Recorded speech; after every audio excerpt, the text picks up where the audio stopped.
Homélie par Abbé Pedro Iglesias Martinez. Ripollet, Barcelona, Espagne.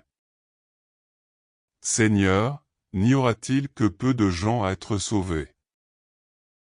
Aujourd'hui, l'Évangile nous place tous devant le thème du salut des âmes.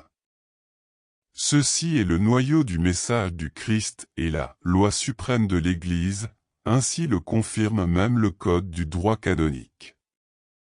Le salut de l'âme est une réalité en tant que don de Dieu, mais pour ceux de nous qui n'avons pas encore franchi la frontière de l'au-delà, ce n'est qu'une possibilité.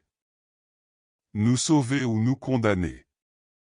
C'est-à-dire, accepter ou rejeter l'offre de l'amour de Dieu pour toute l'éternité.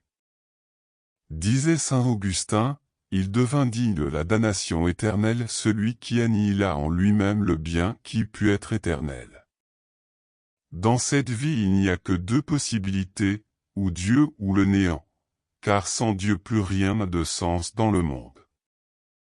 La vie, la mort, l'allégresse, la souffrance, l'amour, etc., ainsi considérés, ne sont que des concepts dépourvus de logique, lorsqu'ils ne participent pas de l'être de Dieu. Quand l'homme a péché, il fuit le regard du Créateur et le centre sur lui-même. Dieu regarde sans cesse le pécheur avec amour, et pour ne pas obliger sa liberté, il attend un geste minime de volonté de retour. Seigneur, n'y aura-t-il que peu de gens à être sauvés? Mais le Christ ne répond pas à cette interpellation. Or, la question est restée sans réponse tout comme elle y reste encore aujourd'hui. Car, c'est un mystère inscrutable entre la sainteté de Dieu et la conscience de l'homme. Le silence de l'Église est, donc, la seule position convenable du chrétien.